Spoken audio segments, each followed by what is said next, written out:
Halo sahabat Sport News Indonesia, kembali lagi di channel Sport News Indonesia. Ya, dengan kekalahan Indonesia melawan Cina ya dengan skor 1-2, Indonesia agak berat untuk lolos otomatis ke Piala Dunia 2026. Namun bukannya peluang tertutup, tetapi Indonesia masih punya peluang untuk lolos otomatis ke Piala Dunia 2026. Bahkan Indonesia tidak perlu untuk meraih 15 poin atau lebih. Timnas Indonesia bisa lolos ke Piala Dunia 2026. Ya, apa syaratnya? Berikut kita kupas tuntas ya. Apa syaratnya Indonesia bisa lolos ke Piala Dunia 2026 tanpa meraih 15 poin atau lebih? Oke, ya.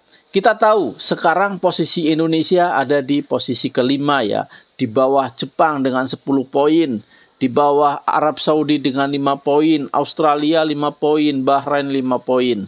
Dan Indonesia hanya di atas Cina karena kita memiliki selisih gol yang lebih baik ya. Walaupun sama-sama meraih 3 poin, tetapi Indonesia memiliki selisih gol yang lebih baik dari Cina.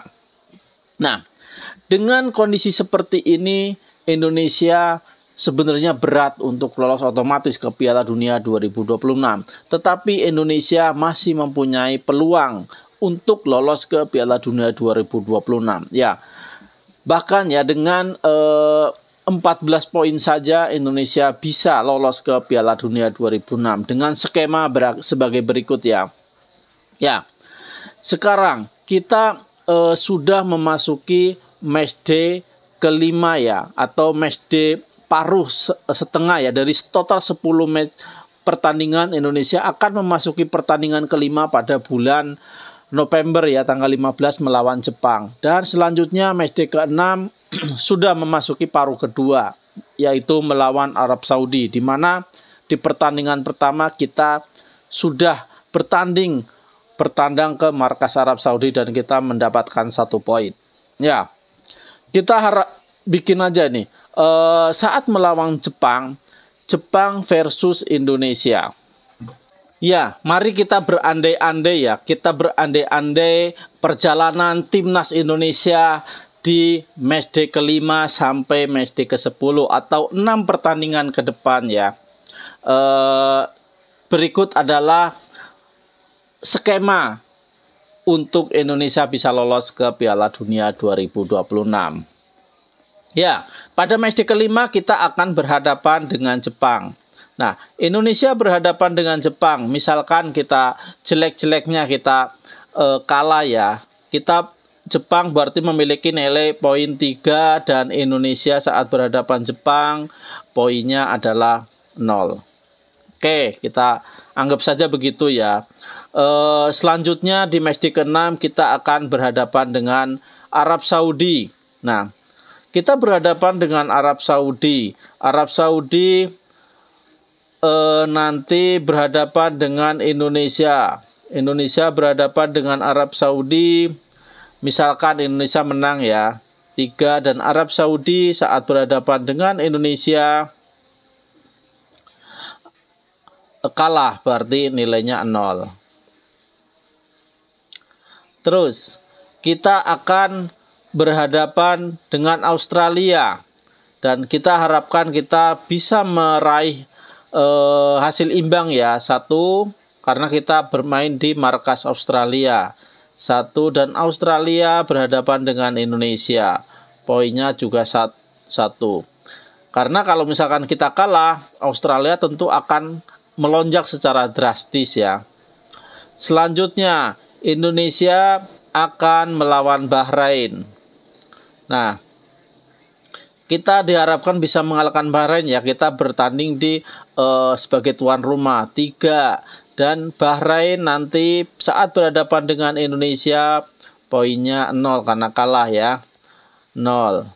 Dan lanjutnya kita akan berhadapan dengan Cina dan kita diharapkan juga meraih poin 3 karena kita sebagai tuan rumah, dan Cina berhadapan dengan Indonesia poinnya 0 karena kalah.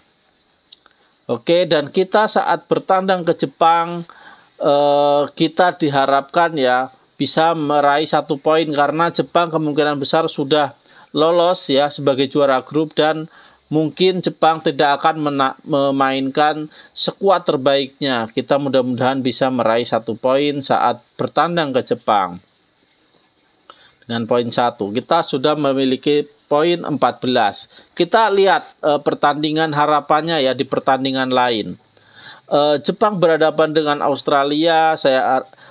Karena ini bertanding di markas Australia, kemungkinan besar skornya imbang ya, mengaca di pertandingan pertama. Nah, berarti Australia saat berhadapan dengan Jepang juga nilai poinnya 1. Lanjut, Jepang saat menghadapi Arab Saudi. Sebagai tuan rumah, Jepang harusnya bisa mengalahkan Arab Saudi, poinnya 3 ya. Arab Saudi berhadapan dengan Jepang, poinnya 0. Lanjut, Jepang berhadapan dengan Bahrain sebagai tuan rumah. Jepang harusnya bisa mengalahkan Bahrain, dan Bahrain poinnya 0 saat berhadapan dengan Jepang. Lanjut, Jepang berhadapan dengan Indonesia. Karena Indonesia tadi diharapkan bisa memiliki poin 1 ya saat bertandang ke Jepang, karena Jepang kemungkinan besar akan menurunkan skuad pelapis. Poinnya 1 ya. Saat Jepang menghadapi Cina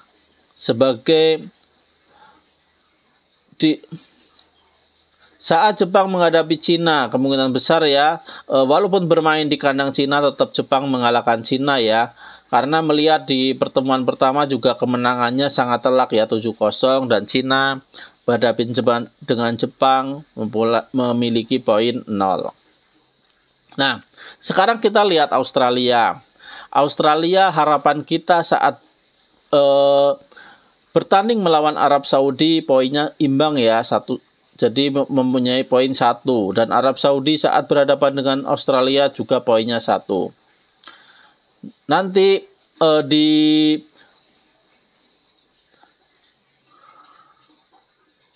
putaran kedua ya, Australia juga akan berhadapan dengan Arab Saudi.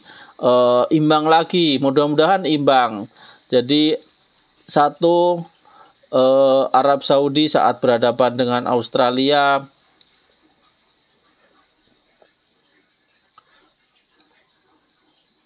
poinnya 1.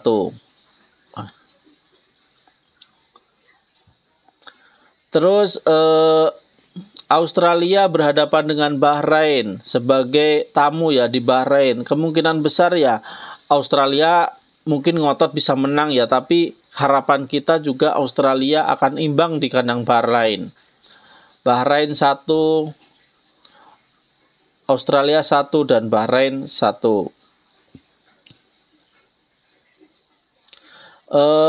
Australia bertandang ke Cina. Kemungkinan besar Australia menang ya. Poinnya 3, dan Cina saat berhadapan Australia poinnya 0.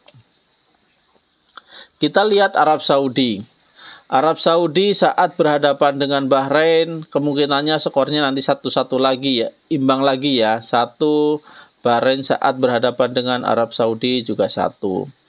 Arab Saudi saat berhadapan dengan Indonesia, karena ini di match yang putaran kedua ya, kalah tadi ya. Jadi poinnya 0 saat berhadapan dengan Indonesia.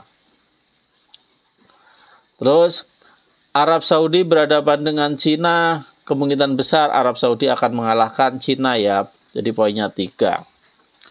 Nah, sekarang Bahrain berhadapan dengan Cina. Kita harap Bahrain akan bermain imbang ya dengan Cina 1, dan ini nanti di kandang Cina juga imbang 1. Nah, sekarang Cina sama Bahrain juga dapat 1 poin. 1 poin tadi sama Arab Saudi 0 poin. Nah, dengan skema seperti ini ya, Jepang akan memimpin klasmen dengan 24 poin, Indonesia sebagai runner up, Australia posisi ketiga, Arab Saudi posisi keempat, Bahrain posisi kelima, dan Cina posisi terakhir juru kunci ya. Dengan skema seperti ini, Indonesia diharapkan lolos otomatis ke Piala Dunia 2026 nanti ya. Ya, lagi-lagi ini adalah harapan kita ya. keinginan kita pada pertandingan sisa kualifikasi Piala Dunia 2026. Mudah-mudahan apa yang kita harapkan ini menjadi kenyataan supaya Indonesia benar-benar lolos ke Piala Dunia 2026. Jadi ini hanyalah kemungkinan apabila kita ingin lolos ke Piala Dunia 2026 karena kita tidak bisa mengandalkan kemampuan kita sendiri sekarang. Kita juga berharap dengan hasil pertandingan tim lain karena kita sudah kehilangan banyak poin ya di 4 pertandingan awal ini. Jadi ya mudah-mudahan Indonesia tetap bisa lolos ke Piala Dunia apapun skemanya nanti, mau kita lewat babak keempat atau kita bisa lolos ke Piala Dunia secara otomatis ya. Tapi lagi-lagi ini adalah sebuah prediksi dan harapan ya dari saya supaya Indonesia bisa lolos ke Piala Dunia 2026.